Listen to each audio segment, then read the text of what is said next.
محترم، میرے عزیزم، آپ کی خدمت میں ایک اور اعتراض کا جواب دیتا چلوں۔ وہ اعتراض یہ کہ صاحب حضرت امام عصر اتنے سال سے کیسے زندہ ہے؟ انسان کی عمر 100، 120، 150 سال ہو، 200 سال ہو تو ہم سمجھ جائیں گے کہ کچھ بات سمجھ میں آ رہی ہے کہ بھائی 100 سال کے ہو گئے، 150 سال کے ہو گئے، 200 سال کے، یہاں تو 1200 سال کے قریب عمر ہونے کو ہے۔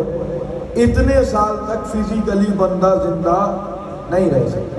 آپ کے امام کیسے زندہ ہیں؟ میں نے کہا جیسے تم لوگ زندہ ہو۔ بھائی تم کیسے زندہ ہو؟ آپ کیسے زندہ ہیں؟ کہا ہم اس لیے زندہ ہیں کہ اللہ نے ہمیں موت نہیں دی، اللہ نے ہمیں زندگی دی ہوئی ہے، اللہ نے ہمارے موت کے وقت کو دیا نہیں ہے۔ تو اللہ ہر چور اچکے کو زندہ رکھنا چاہے تو رکھ سکتا ہے، اور اگر اپنی حجت خدا کو زندہ رکھنا چاہے اور موت کو نہ بھیجے تو پھر اعتراض کیسا؟ اور پھر زیادہ اہم بات کرتا چلوں کہ حضرت امام عصر کے آنے پر شیعہ سنی کا اختلاف نہیں ہے، تمام شیعہ سنی کتابوں میں موجود ہے۔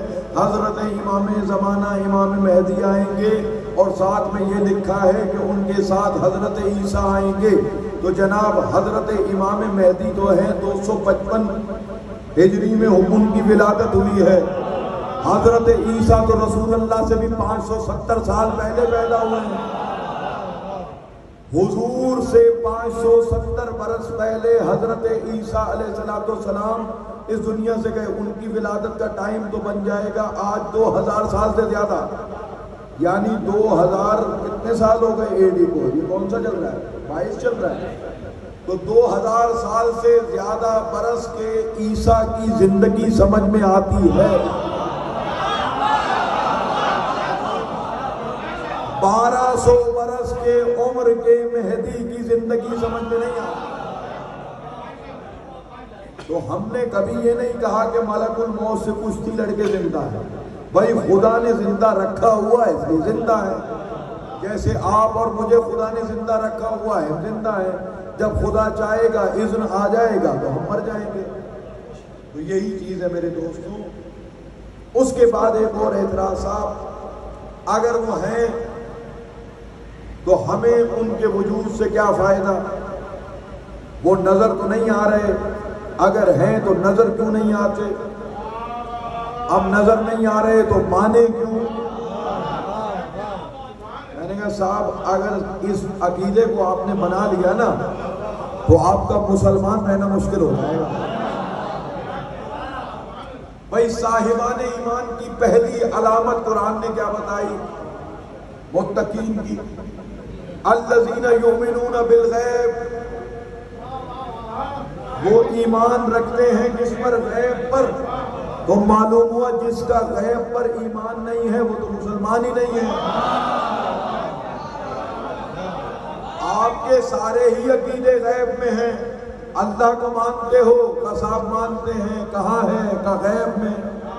جنت میں جانے کا شوق ہے، عجیب بہت ہے، کہاں ہے؟ غیب میں۔ جہنم سے بچنے کا شوق ہے، بہت شوق ہے، بڑا ڈر لگتا ہے، کبھی دیکھا ہے کہ نہیں دیکھا، کہاں ہے؟ غیب میں ہے۔ حوروں کی بڑی تمنائیں ہیں، کہاں ہے؟ غیب میں ہے۔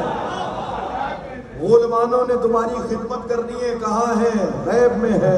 بھائی آپ کا پورا ہی دین غیب میں ہے، یعنی اللہ بھی غیب میں، رسول بھی ہم نے نہیں دیکھے وہ بھی اب غیب میں، قیامت پر مسلمان کا ایمان قیامت بھی غیب میں، جنت پر مسلمان کا ایمان جنت بھی غیب میں۔ یہ ساری چیزوں کو مان لیتے ہیں غائب ہوئے بغیر، لیکن جیسے ہی مہدی دورہ کی بات آئی تو فوراً سوال کرنے لگتے ہیں بھائی جو نظر نہیں آئے گا اسے نہیں مانو گے، تو پھر ہمارا سوال ہے ہوا نظر آ رہی ہے یا نظر نہیں آ رہی؟ پھر بھی آپ مان رہے ہیں۔ پھول کی خوشبو نظر آ رہی ہے، قصاب نظر نہیں آ رہی، پھر بھی آپ مان رہے ہیں۔ پھر ہمارا سوال یہ کہ دماغ میں کچھ عقل ہے کہ ہم تو بڑے سکرات ہیں، ہم تو بڑے بکرات ہیں، تو ذرا اپنی عقل دکھائیے۔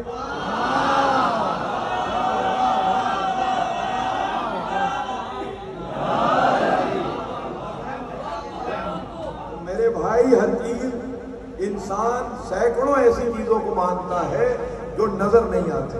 یعنی نظر آنا کسی چیز کو تسلیم کرنے کی شرط نہیں ہے.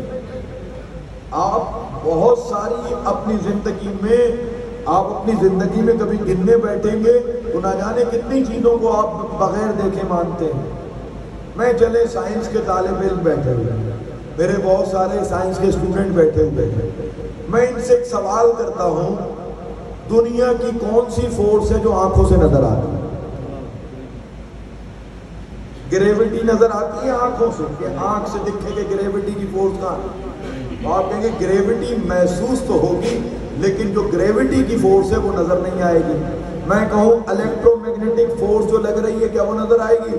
آپ کہیں گے سر کوئی فورس نظر نہیں آتی, کوئی نہ وینڈر وال فورس نظر آئے گی, نہ نیوکلیئر فورسز نظر آئیں گی, نہ گریوٹی کی فورس نظر آئے گی, نہ الیکٹروسٹیٹک فورس نظر آئے گی. تو بھائی اتنی ساری فورسز کو آپ بغیر دیکھے ہوئے تسلیم کر لیتے ہیں سائنسدانوں کے کہنے پر, اور مہدی دورہ کی قوت کو اللہ کے رسول کے کہنے پر نہیں مانتے.